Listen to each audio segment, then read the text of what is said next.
Esto es Construyendo el debate. Gran parte de las mexicanas y los mexicanos estábamos. Política, periodismo, movimientos sociales, cultura. Opina, argumenta, analiza. Un espacio que se construye con tu participación. Esto es Construyendo el debate.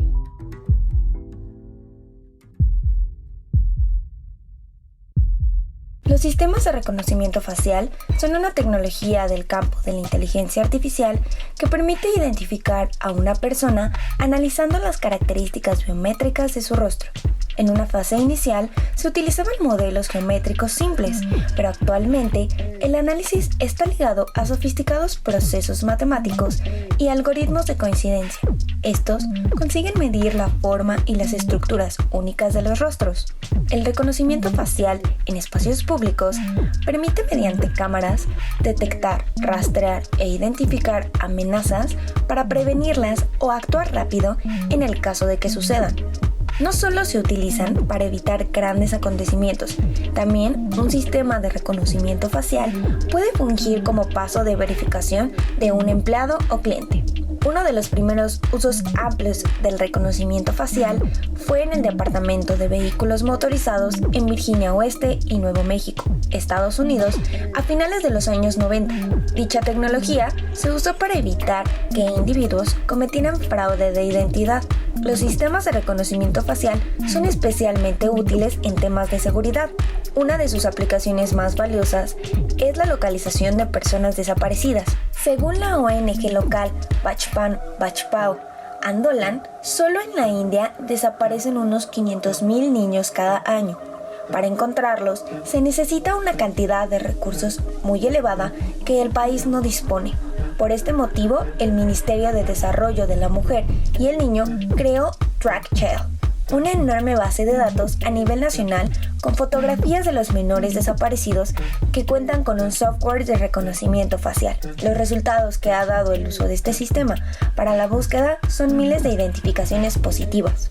Otros usos de esta tecnología relacionados con la seguridad son la incorporación de sistemas de reconocimiento facial en los aeropuertos o la identificación y detección de miembros de grupos terroristas transnacionales.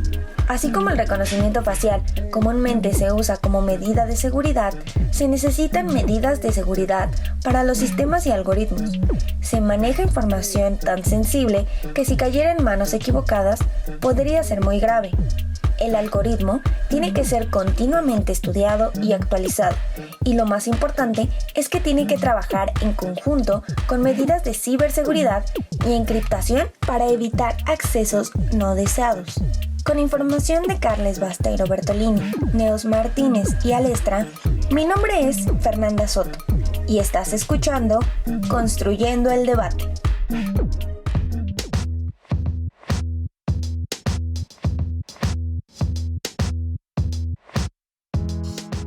Hola amigas y amigos, les saluda Cristian Mariscal y esto es Construyendo el Debate, el podcast de la Facultad de Ciencias Políticas y Sociales de la UNAM que podrán escuchar todos los miércoles. Nos pueden seguir a través de Facebook e Instagram, donde pueden hacernos llegar sus comentarios, preguntas y también sugerencias sobre los temas que quieran que abordemos en este su espacio. En Facebook nos encuentran como Construyendo el Debate y en Instagram como Construyendo-Debate. Si nos están escuchando a través de redes sociales, recuerden que pueden encontrar este podcast en el canal de YouTube de Construyendo el Debate, así como también en Spotify. No olviden escucharnos, suscribirse y regalarnos un like. En este episodio hablaremos sobre el reconocimiento facial como estrategia de seguridad nacional. Y para ello tenemos a la doctora Sandra Canetti Zabaleta Hernández. Es profesora de tiempo completo definitiva en el área de política internacional. Además, es investigadora nacional nivel 1 del Sistema Nacional de Investigadores en México. Sus líneas de investigación giran en torno a temas de seguridad humana, seguridad internacional y seguridad militar. Doctora, estamos comenzando con un tema así como polémico, interesante, y desde luego tenemos aquí una gran experta que nos va a poder dar más información sobre este tema, y por eso, doctora Canetti, le agradezco mucho que nos haya aceptado la invitación. Me gustaría comenzar justo esta entrevista preguntándole qué tan conveniente es la prohibición del reconocimiento facial en materia de seguridad. Sin duda alguna, la utilización de datos biométricos genera debate y oposición, sobre todo cuando tienen como objetivo la identificación de las personas y esta identificación está encaminada a los asuntos de seguridad nacional. Es decir, cuando el Estado, cuando el gobierno de un país utiliza o pretende usar estos mecanismos de identificación, pues suele pensarse que su utilización podría estar relacionada con la intromisión a la privacidad, a la vida personal, a la vida privada de las personas, o incluso estar orientada hacia el espionaje.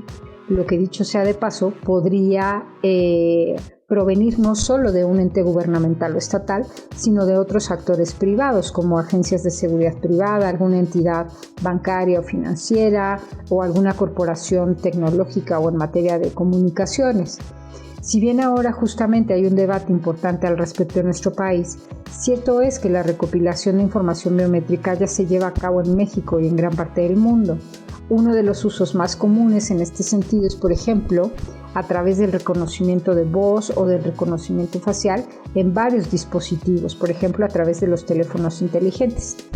Así tenemos que bajo el argumento de proteger la información del usuario, por ejemplo, Apple, esta empresa poderosa de telecomunicaciones, realiza la autenticación de identidad a través de dispositivos como los iPhone o los iPad por medio de la lectura de huella digital o por medio del reconocimiento facial.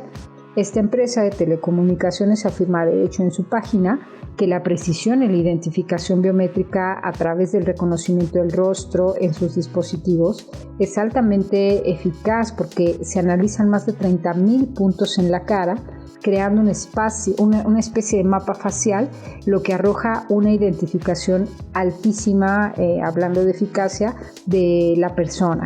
De hecho, afirman en este mismo sitio, en su página web, que la posibilidad de un error de identificación es de 1 en 1.000.000. Por otro lado, si bien toda esta información recabada a través de estos dispositivos es encriptada y en teoría solo se usa con fines pues para evitar suplantaciones de identidad o para tener acceso a estos dispositivos, cierto es que la empresa tiene acceso a esta información personal, es decir, esta información ya no es privada y ello abre la posibilidad de que dicha información personal, dicha información privada, pueda ser utilizada por otros actores y con otros intereses.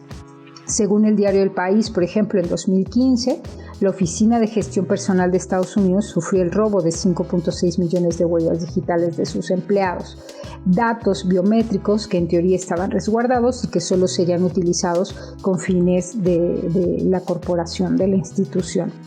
Nima Guliani, que es una activista estadounidense, advierte de hecho que la utilización de datos biométricos por parte del Estado, en este caso el gobierno estadounidense, ha servido para construir herramientas de control social a través de la creación de estructuras de vigilancia masiva, debido a que gran parte de estos datos personales son recabados o han sido recabados sin autorización de las personas. Y en su opinión, este tipo de tecnología dota a las agencias gubernamentales, particularmente aquellas agencias del Estado que se encargan de la seguridad, de un poder sin precedentes para leer a las personas, para determinar a las personas y para usar su información personal y privada con objetivos de seguridad del Estado, lo que no necesariamente, en mi opinión, significa la seguridad de las personas de a pie, sino la seguridad de las estructuras que detentan el poder. Lo importante de esta cuestión, creo yo, radica en que muchas personas, la mayoría de las veces, otorgan permiso para recabar datos biométricos sin siquiera saberlo o sin estar verdaderamente conscientes de la utilización de dichos datos. Nima asegura, por ejemplo, que el FBI, esta agencia de seguridad e investigación de inteligencia estadounidense, tiene la capacidad de comparar más de 640 millones de fotos con rostros, pero que no hay claridad sobre el origen o la procedencia de dichas imágenes. Y bueno, habría que decir también finalmente en este sentido que como todo lo humanamente creado, los algoritmos que son creados, que son generados, utilizados para leer o descifrar las biometrías de la cara, por ejemplo, llevan consigo también juicios y prejuicios, por extraño que esto pueda sonar. En 2018, la Unión Estadounidense por las Libertades Civiles, por ejemplo, hizo un experimento con el sistema de reconocimiento facial de Amazon. Se compararon las fotografías de las y los integrantes del Congreso estadounidense y se encontró que el software que se había utilizado confundió a 28 legisladoras y legisladores con personas que habían sido arrestadas por algún delito, pero además el 40% de ellas y ellos eran afroamericanos o pertenecían a una minoría étnica. Doctora Zabaleta, gracias por la aclaración. Hace un momento yo decía de reconocimiento de iris, más bien es de retina.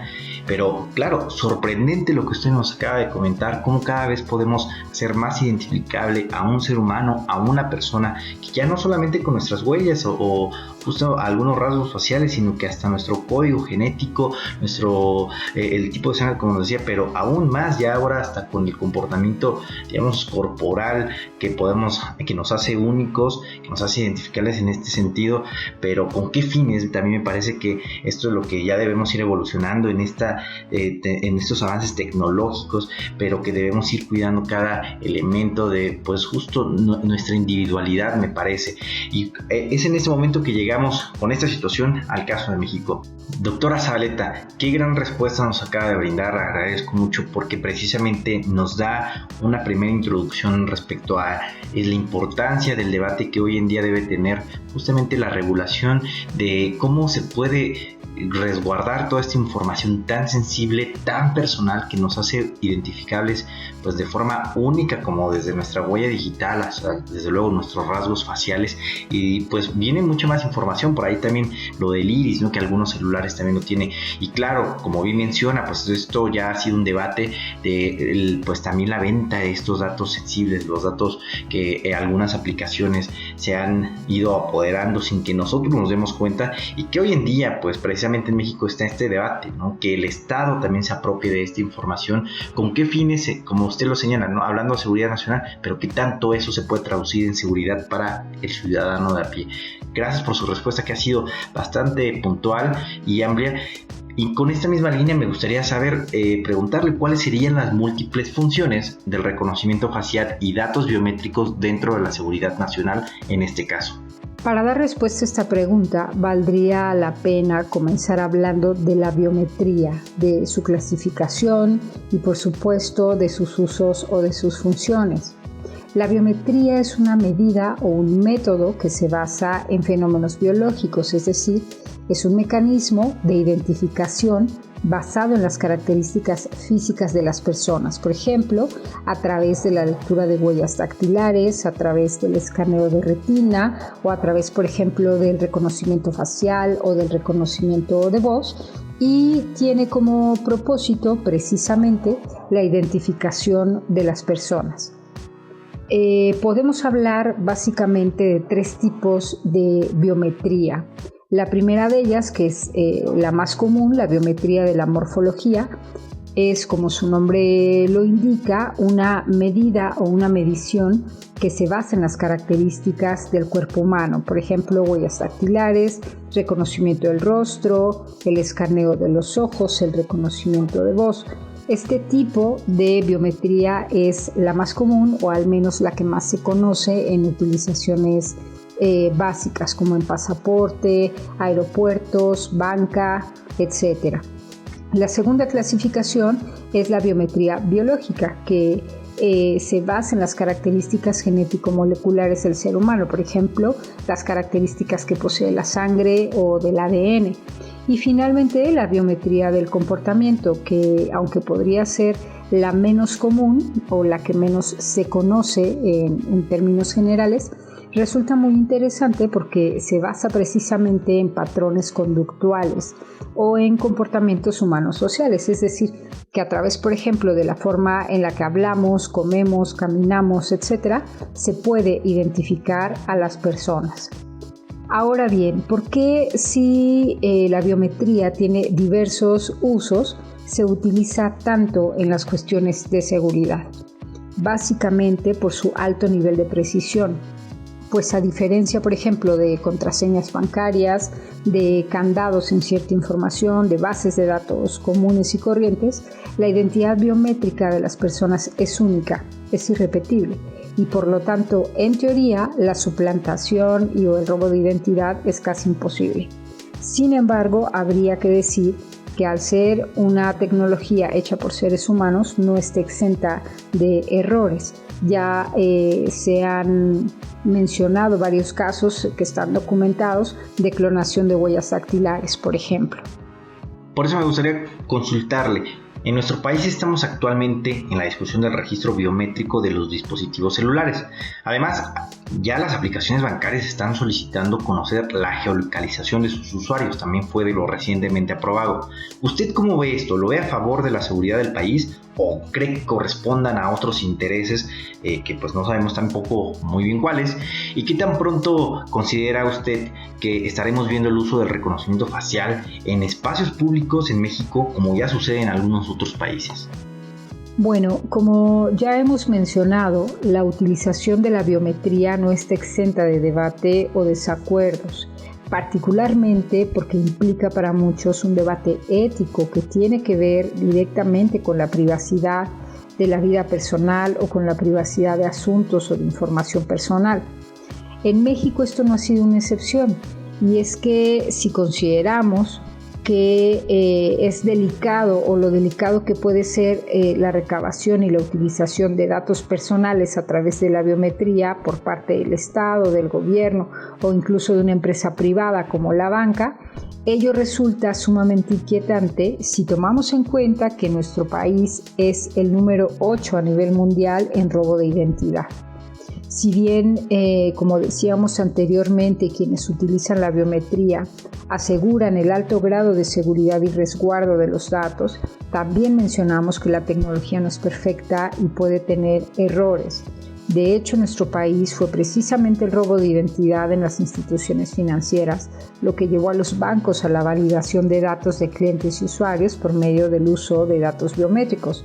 Hoy en gran parte de los bancos, por ejemplo, que operan en México, si no es que en todos, el escaneo de la huella dactilar es imprescindible si se quiere tener acceso a los servicios bancarios. Ello, sin embargo, como afirma Zuria Palacios, una abogada mexicana, sin que exista algún fundamento legal que obligue a proporcionar dichos datos a la banca. La idea del Padrón Nacional de Usuarios de Telefonía Móvil, como ustedes saben que ha sido impulsada muy recientemente por el gobierno mexicano, también ha sido altamente cuestionada, y es que desde la Subsecretaría de Seguridad Federal se ha aclarado que aunque el objetivo de este padrón no es el espionaje ni la persecución ciudadana, cierto es que en un país como el nuestro, con altos niveles de corrupción e inseguridad, es difícil otorgar confianza a las instituciones estatales, sobre todo aquellas instituciones que están encargadas de la seguridad nacional, pues como también decíamos hace un momento, la seguridad del Estado no necesariamente significa la seguridad de las y los ciudadanos, la seguridad de las personas de a pie. En fin, el debate va a continuar y creo que tendremos que estar atentas y atentos, pero sobre todo informarnos con conciencia sobre las implicaciones del uso de la biometría, que si bien, aunque ya tiene diferentes usos en nuestro país, también es cierto que su utilización, sobre todo la recabación, la forma en la que se recaban estos datos, pues tendría que estar bajo la lupa y bajo escrutinio público siempre. Doctora Zabaleta Hernández, qué gran respuesta nos acaba de brindar, a mi parecer, porque le acaba de dar al clavo del centro del debate de este tema de los datos biométricos.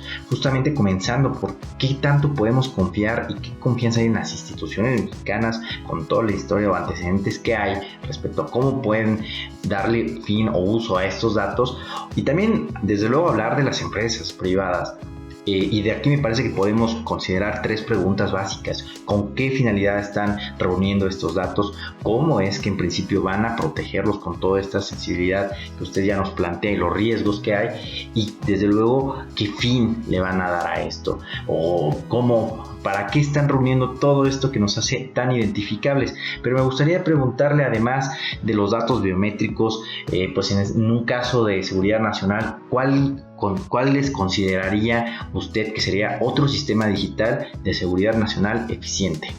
Actualmente la seguridad digital tiene una relevancia extraordinaria si consideramos el enorme avance que han tenido las tecnologías y su uso en nuestra vida cotidiana. Es decir, si consideramos, por ejemplo, el enorme volumen de transacciones bancarias o de transacciones comerciales que se realizan diariamente, si consideramos el número de usuarias y usuarios que acceden a Internet todos los días, por ejemplo, a las redes sociales, que además usan ciertas contraseñas o requieren ciertos permisos de privacidad, si consideramos el número de personas que acceden a su correo electrónico, a sistemas de geolocalización, etc. Es decir, si vemos todo este panorama, podríamos ver la importancia de las estrategias de seguridad digital y del uso de sus diferentes mecanismos o instrumentos. En el caso de nuestro país, en el caso de México, se usan diversos sistemas de seguridad que están encaminados al resguardo de la seguridad precisamente y que se ubican, por ejemplo, en Plataforma México, esta plataforma de la que ya hablábamos hace un momento. Por un lado, por ejemplo, en nuestro país se usan bases de datos que están integradas en el SUIC, que es el Sistema Único de Información Criminal, y por otro también se hace uso de diversas aplicaciones llamadas aplicativos que sirven para relacionar o para cruzar la información que proviene de estas diferentes bases de datos o registros de datos con los que cuenta el gobierno mexicano. Algunos ejemplos de las primeras, es decir, de las bases de datos que se utilizan en materia de seguridad, son, por ejemplo, la base del registro público vehicular, la base de datos de mandamientos judiciales, información estadística de secuestros y extorsión, información penitenciaria, registro nacional de armamento y equipo, registro, por ejemplo, de empresas de seguridad privada, entre muchas otras. Y en el segundo caso, es decir, en lo que refiere a las aplicaciones o a los aplicativos, es decir, estos instrumentos que se encargan de cruzar toda la información que hay en estas bases de datos que les acabo de mencionar, están, por ejemplo, el Registro Nacional de Personal de Seguridad Pública, el Registro Nacional de Información Penitenciaria, el Registro Nacional de Armamento, el Registro de Extorsión, entre otros tantos. En este sentido, pues, el gobierno federal tiene y hace uso de diversos sistemas digitales de seguridad, incluyendo, por supuesto, la utilización de datos biométricos por medio, básicamente, de 4 sistemas que también están contenidos en Plataforma México, en esta iniciativa del gobierno de Felipe Calderón. El primero de ellos es el Sistema Automatizado de Identificación Biométrica Dactilar, que, como su nombre lo indica, hace una lectura de las huellas dactilares, que aparentemente es muy eficiente y muy preciso. El ABIS, que es el Sistema Automatizado de Identificación Biométrica por Voz, que efectivamente hace una lectura de la voz. Puede que no sea tan preciso por los cambios en la voz, en la modulación. El registro facial, a través del Sistema Automatizado de Identificación Biométrica Facial, la lectura del rostro. Y finalmente a través del IBIS, que es el Sistema Automatizado de Correlación Balística. Básicamente esos son los 4 sistemas y algunas de las bases de datos y aplicativos que utiliza ya Plataforma México, es decir, que utiliza el gobierno federal en materia de seguridad digital. Vaya, muy interesante lo que nos comenta, doctora Canetti, y pues ya también agradeciéndole, y para cerrar este episodio con el que nos ha estado acompañando, me gustaría consultarle, doctora, ¿qué opinión tiene sobre el uso de las tecnologías de la información para la seguridad nacional? Bueno, sin caer en generalizaciones, considerando sobre todo esta enorme brecha tecnológica que persiste en la sociedad global y en la sociedad nacional, se podría decir que gran parte de nuestra vida cotidiana está inmersa en las tecnologías de la información y la comunicación. De hecho, la pandemia que hoy nos aqueja, la pandemia por SARS-CoV-2, ha venido en muchos casos a hacer esto aún más evidente. Por ejemplo, es muy común que usemos diversos dispositivos inteligentes para poder conectarnos a Internet y a su vez podamos tomar clases, tengamos acceso a cursos o capacitaciones para desarrollar incluso las actividades que llevábamos a cabo en nuestros trabajos en la oficina o de forma física.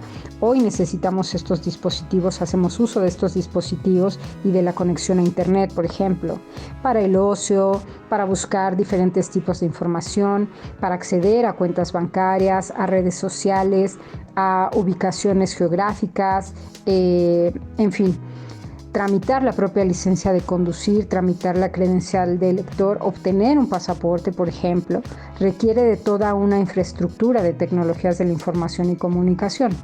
Estamos pues inmersos en una cuarta revolución tecnológica que avanza a pasos agigantados y que parece no detenerse. En otras palabras, las tecnologías de la información y comunicación son parte ya de nuestro desenvolvimiento social. Por lo tanto, ámbitos de alta importancia, ámbitos que refieren a la seguridad, ya sea seguridad nacional u otros tipos de seguridad, no son la excepción en este sentido y hacen un uso constante y permanente de dichas tecnologías y de sus herramientas. De hecho, es en el ámbito de la seguridad en donde el uso de las TIC se han vuelto una parte estratégica. Es decir, si consideramos la enorme diversidad de riesgos y amenazas a la seguridad, riesgos y amenazas cada vez más complejas y que además se suman a aquellas que ya son tradicionales, podremos ver cómo el terrorismo, la delincuencia organizada transnacional, la ciberdelincuencia, hoy forman parte de esta agenda de seguridad nacional que hacen que dichas tecnologías, incluyendo por ejemplo la utilización de sistemas digitales de seguridad o sistemas con datos biométricos, sean cada vez más usados o por lo menos más deseados. En nuestro país, en México, esto es también cada vez más recurrente. De hecho, en enero de este año, en el marco justamente de la conmemoración del Día Internacional de Protección de Datos Personales, desde la Secretaría de Seguridad Pública y Protección Ciudadana, se reconocía ya que hoy día la ciberseguridad ha trascendido a la privacidad y a la protección individual de datos y que ya constituye un asunto de seguridad nacional. Y esto se da justamente en el marco del debate nacional que hoy está muy presente sobre el uso de datos biométricos que tendría como objetivo la estructuración del llamado Padrón Nacional de Usuarios de Telefonía Móvil. Cabe mencionar que el interés sobre la utilización de sistemas digitales o de sistemas biométricos no es algo nuevo en nuestro país. Durante el mandato de Felipe Calderón en 2012 se creó Plataforma México, que a grandes rasgos es una plataforma tecnológica de telecomunicaciones y de sistemas de información que reúne todas las bases de datos relativas a la seguridad pública y nacional en México, con el aparente objetivo de que ciertas instancias gubernamentales, por ejemplo, instituciones policiales y de procuración de justicia, puedan prevenir y combatir los delitos en el país. Y es precisamente dentro del sistema computacional que alberga la Plataforma México en donde se encuentran, por ejemplo, bases y sistemas biométricas en donde se hallan, por ejemplo, la identificación facial, la identificación de huellas dactilares, el reconocimiento de voz, de balística, entre muchas otras. Y bueno, finalmente solo me gustaría agregar que el uso de las tecnologías de la información y comunicación ya están presentes en las estrategias, tanto del Estado, del gobierno, como de otros actores. Y aquí entonces la cuestión es reflexionar sobre el fin que se le da al uso de estas tecnologías, es decir, son usadas para minorar esta brecha tecnológica de la que hablábamos al principio, para minorar las desigualdades, son usadas para aliviar enormes problemas, graves problemas que aquejan a gran parte del mundo, como la pobreza, el analfabetismo, el hambre, no lo sé. Sirven para ayudar a combatir la propia pandemia, por ejemplo, ¿no? Es decir, son usadas en todas las sociedades por igual, o solo funcionan para legitimar las desiguales relaciones de poder global y la subordinación y control de las sociedades al interior de un Estado. Creo que ahí está la reflexión y creo que ahí tendríamos que estar al tanto porque las tecnologías están presentes ya en nuestra vida y es muy difícil dar un paso atrás. Es decir, ya decíamos, avanza a pasos agigantados, parece que no se puede frenar. Además hay toda una competencia a nivel global sobre esta disputa tecnológica, lo que la hace aparentemente imparable. Pero más bien entonces el debate tendría que estar centrado en los fines. ¿Con qué fines se deben utilizar estas tecnologías en el ámbito de la seguridad nacional, pero también en el ámbito de la seguridad humana, ¿no? Es decir, en el ámbito de la seguridad cotidiana de las personas de a pie y aún en muchos otros ámbitos de la vida humana, de la vida social? Amigas y amigos, no sé ustedes, pero yo me siento muy emocionado de haber escuchado toda esta información acerca de los datos biométricos, el reconocimiento facial y desde luego la seguridad nacional. Qué gran información, doctora Sandra Canetti, gracias por habernos acompañado, gracias por compartirnos todos estos conocimientos que desde luego nos aportan a seguir construyendo el debate. Y por nuestra parte, gracias por escucharnos. Recuerden que nos pueden seguir en Facebook como Construyendo el Debate, también en Instagram como Construyendo_Debate y que también pueden escuchar los episodios pasados en nuestro canal de YouTube y en Spotify. Si les gustó este programa, regálenos un like, compártanos con sus amigas y amigos y no olviden dejarnos un comentario. Este podcast es producido por la Coordinación de Extensión Universitaria de la Facultad de Ciencias Políticas y Sociales de la UNAM a cargo de la maestra María Auxiliadora Sánchez Fernández. Coordinación de producción, Carlos Corrés Cajadillo. Asistente de producción, Jessica Martínez Barra. En la producción de cápsulas informativas, Valeria Hernández, Fernanda Soto y Yamil Sosa. Se despide de ustedes su amigo Cristian Mariscal. Hasta el próximo episodio.